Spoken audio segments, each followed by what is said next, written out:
What's going on, everybody, and welcome back for episode 40 of Hit the Books. This week, we're ready to highlight the NHL Finals and congratulate our winner of the Stanley Cup. Some news at the NBA after the Finals, finishing up there as well, and some NFL to top it all off. Just huffing myself this week, so let's jump in.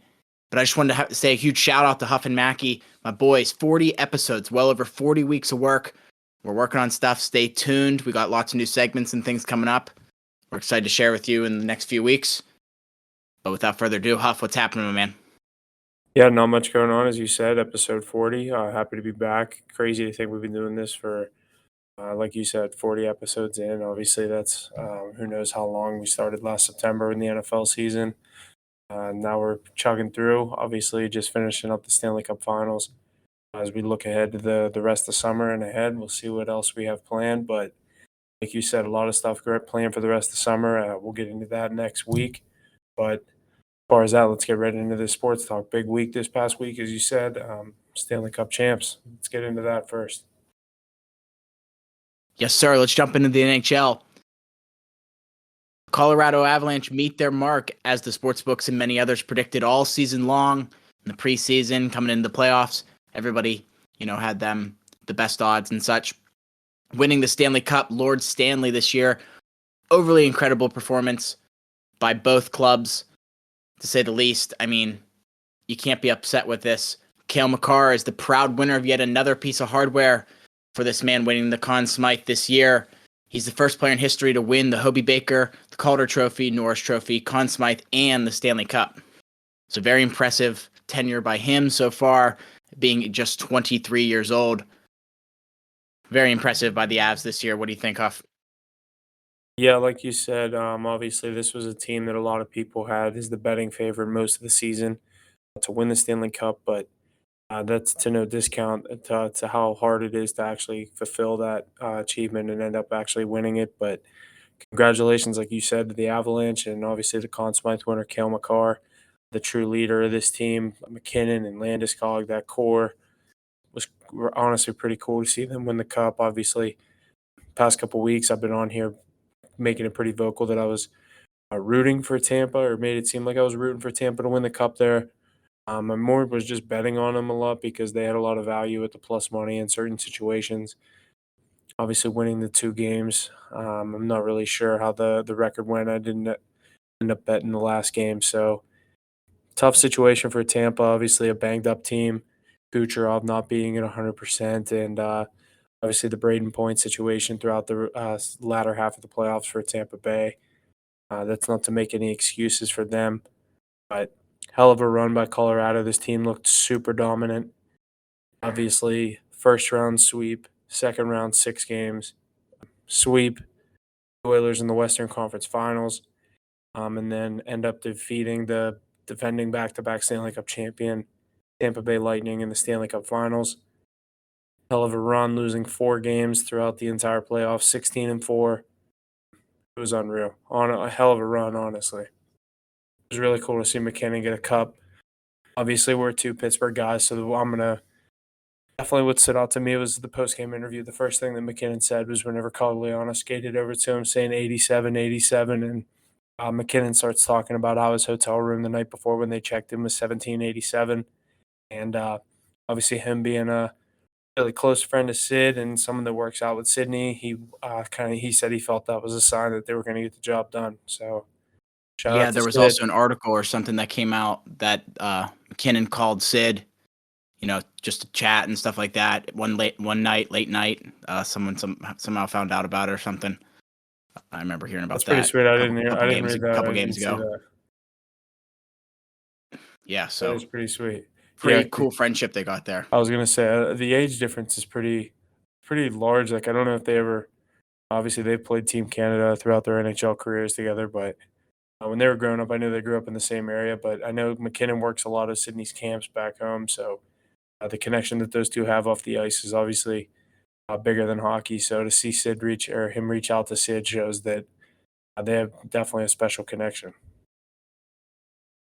Absolutely, it's really, really cool to see.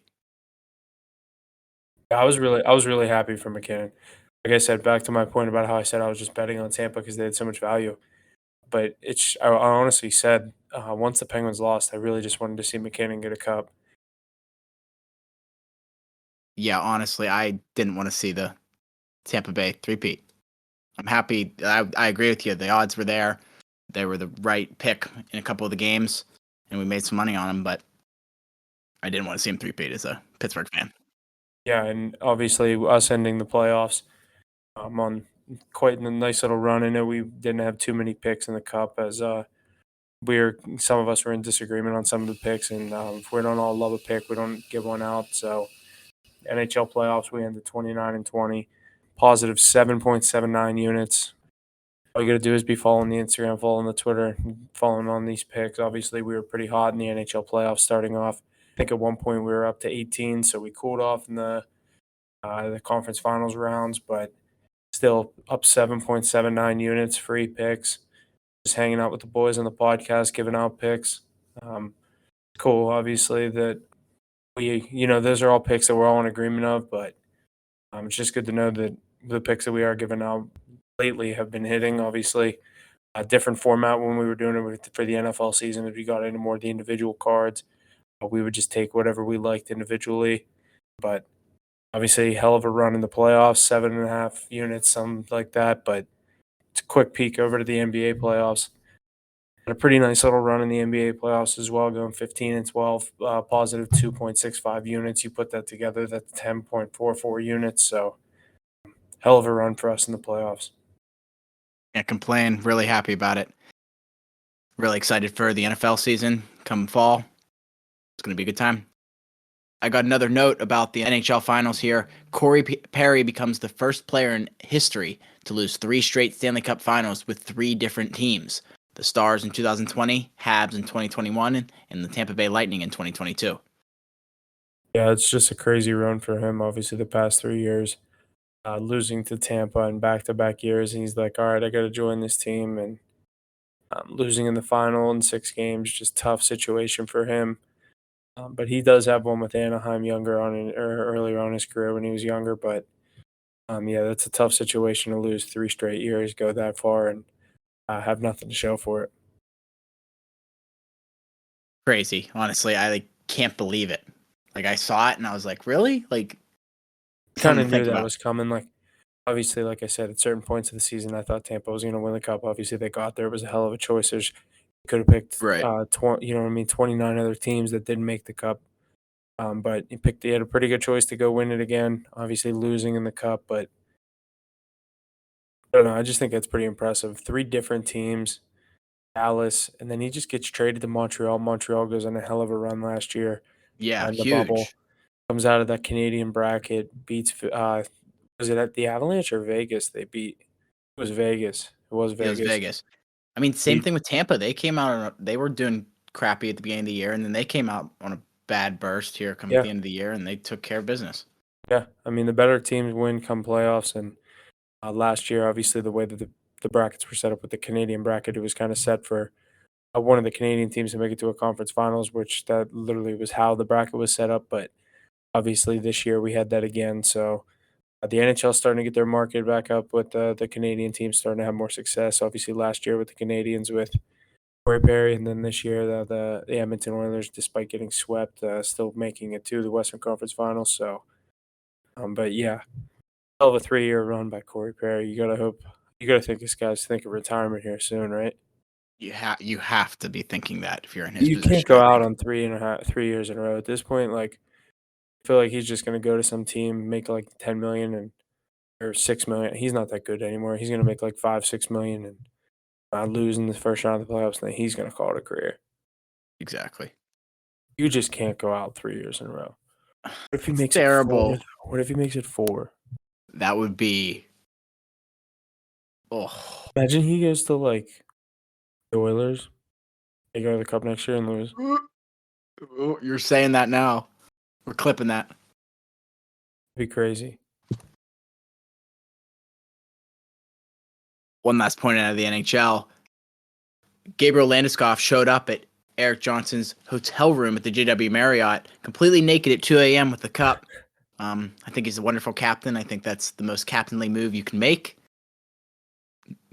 Yeah, Tell me obviously otherwise. We've obviously, all three of us, and Mackie included, been in a hockey locker room. That when I saw that headline, that wasn't something that surprised me too much, especially this core sticking around for. They've been through so much. Obviously, Landeskog, whenever he was named captain of the Avalanche, obviously at the beginning of his career, I think it was some years ago, the youngest captain in NHL history, and seeing what he's overcome, all the injuries and stuff like that. So to see this side of him come out, obviously after all the success winning the Stanley Cup, it's pretty cool to see what these guys do. That's always the best part about the week after the Stanley Cup ends is the watching all the clips of the guys drinking and partying and doing all the crazy stuff with the cup and hearing all these funny stories.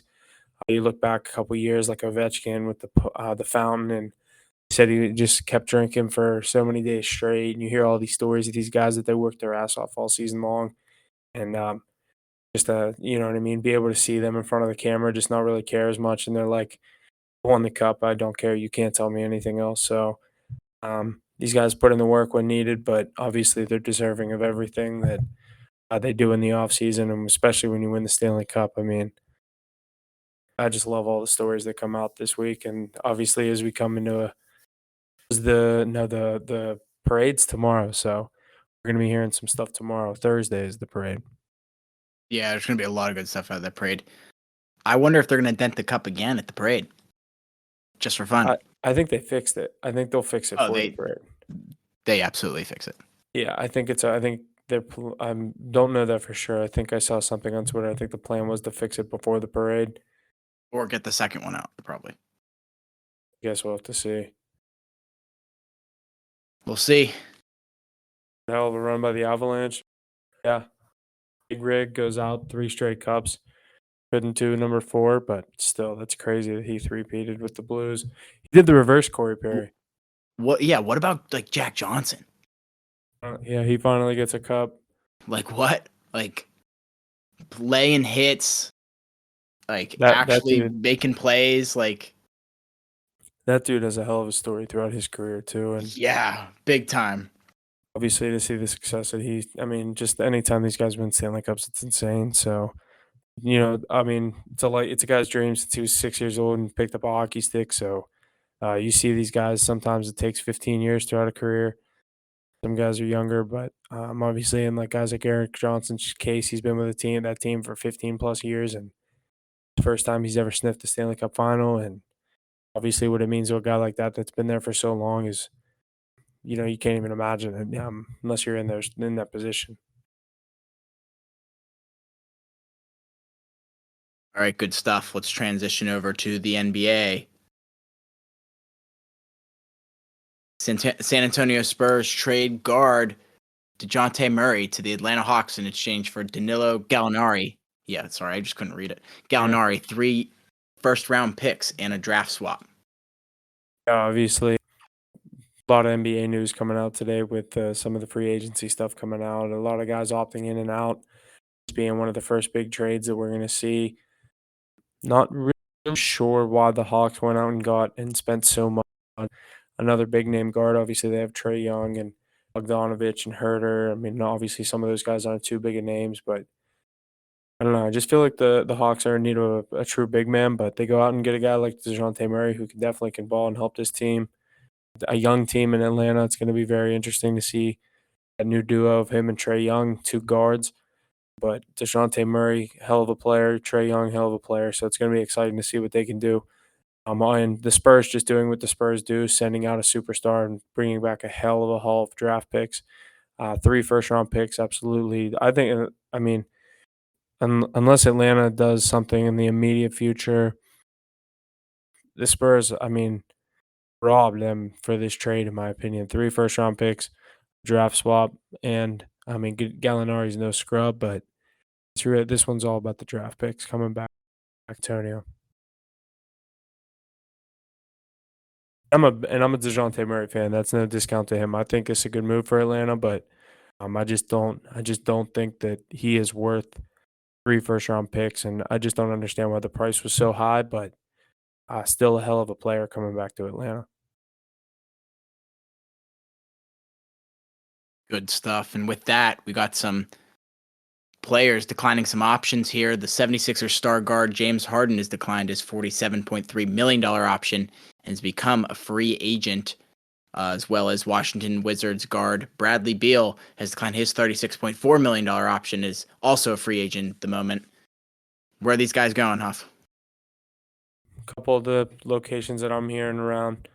One of the ones that I more want than hearing right now is with James Harden. I think, obviously, he said, I think returning with Philadelphia is still a possibility, just restructuring the deal.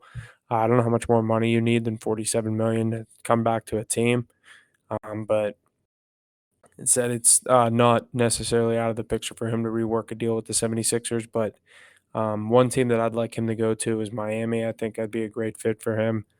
Obviously, a team that's had the recent playoff success in the Heat.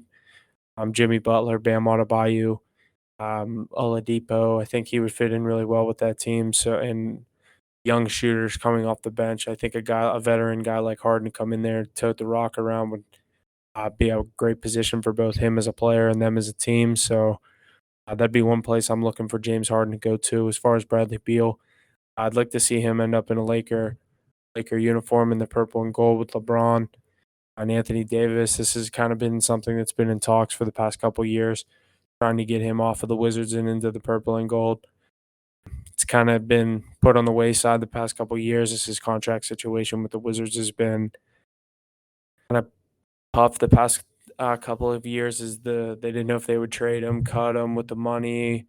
But obviously this year, him declining his option and becoming the free agent, he's going to be able to pick and choose where he wants to play next year. And obviously LA being the highly touted destination that everyone seems like they want to go play in. It'll be interesting to see if that's where he ends up. Not too sure where he's from, if he's from that area, but I'm seeing a lot of people thinking Bradley Beal is going to end up in LA. Very interesting there. Former All-Star John Wall is signing with the Los Angeles Clippers after he clears waivers from the Houston Rockets. Speaking of LA, Yeah, obviously the other side of Staples Center, the Clippers getting a kind of an interesting situation with John Wall. Obviously the injuries he's had over the past couple of years of his career, and that's what led him. I guess you would say led the Rockets to waiving him. It was a pretty weird situation what was going on with him and the Rockets. They picked, or he was on his $47.5 million player option, and they told him basically not to report to the team. Obviously, they had plans of trading him. That wasn't coming out, but the story was on ESPN was that he was being told to stay away from the team. He was still getting paid his $47.5 million salary. You're paying me $47.5 million salary. I'll stay away from work as long as you want me to. absolutely. Like, stay home, stay home. You're still making 47.5 million. I'd be like, stop there. I'm good. I'll be home. Can't argue with you there, seriously. But obviously now he's a Clipper, so I'd Yeah. definitely watch out for the Clippers next year. If they can get more than a half a season out of Kawhi, I think the Clippers are definitely a sneaky dark horse team for a finals future pick. I think that'd be a good one to see, honestly. They're definitely over plus 1,000 odds. Clippers plus 600 on FanDuel. NBA Finals, Clippers plus 600. Yeah, Bucks plus 600, Celtics plus 600, The same odds as the Celtics and Bucks. and the Warriors. Nets at 700, Suns at 1,000. Wow. Those suck.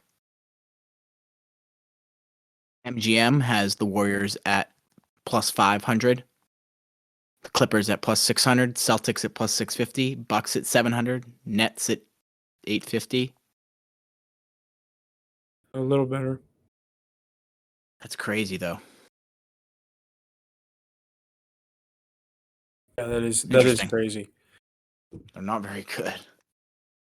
But obviously, Kawhi, like Mackie said a couple weeks ago, him coming off of a year where he kind of rested most of the year. Everyone's anticipating him to come back and play a big year, but it'll be interesting to see what happens. Tough Western Conference in the NBA. For sure.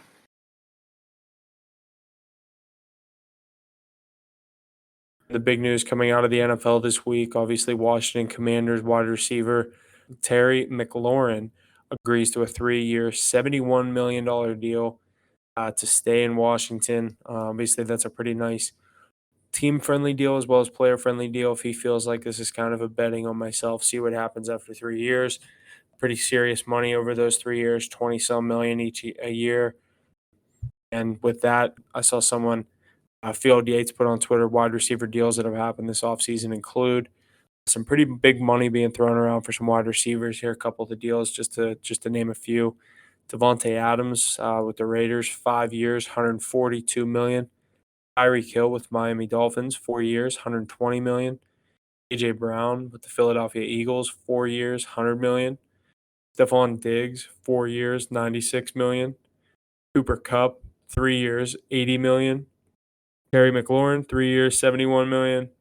DJ Moore of the Carolina Panthers. I'm actually not sure if he's still there. That could have went to go somewhere else, but that could be an extension. 3 years, $61.884 million. And then Mike Williams and Chris Godwin both signing 3-year, $60 million deals. Some big money going around for wide receivers in the NFL this offseason. Obviously, the big name in Pittsburgh that's kind of waiting on a deal to see what happens with Deontay Johnson.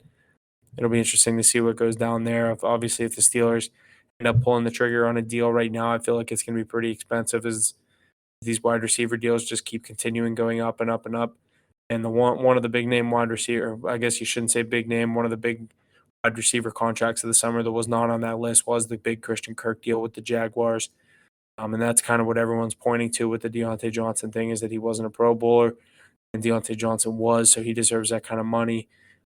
It'll be very interesting to see what happens. Obviously, as the Steelers drafted George Pickens and have a guy like Claypool under him, and so obviously very excited for this NFL season, and I have to get into that kind of stuff. But Terry McLaurin getting paid is the news of the week.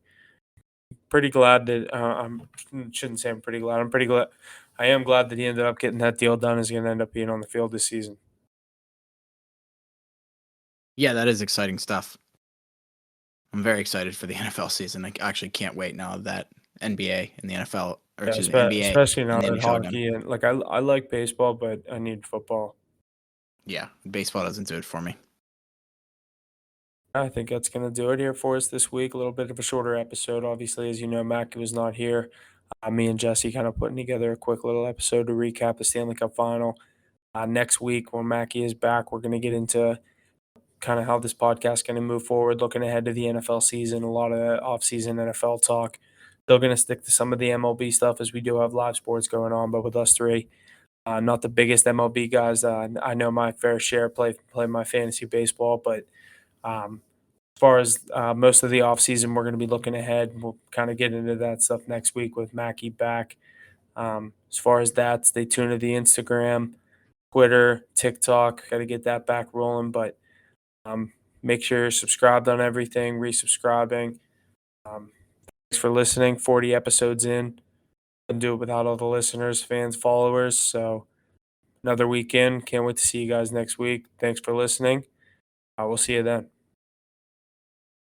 Yes, Huff said it best. Thank you very much, and keep an eye out. We're looking to plan a live stream here for the Home Run Derby, as well as some various other segments and stuff that we want to add to the podcast here. So really excited about that, and we're going to hopefully share it with you here in the next few weeks. So that's all I got. Thank you. Thanks for listening. See you guys next week. And that's going to do it for us this week on Hit the Books podcast. Thank you for all the support week in and week out. Please be sure to share and check out our various social media platforms and check out our website. All the info is located in our link tree in the description below. And always remember to hit the books. Gambling problem, call 1-800-GAMBLER.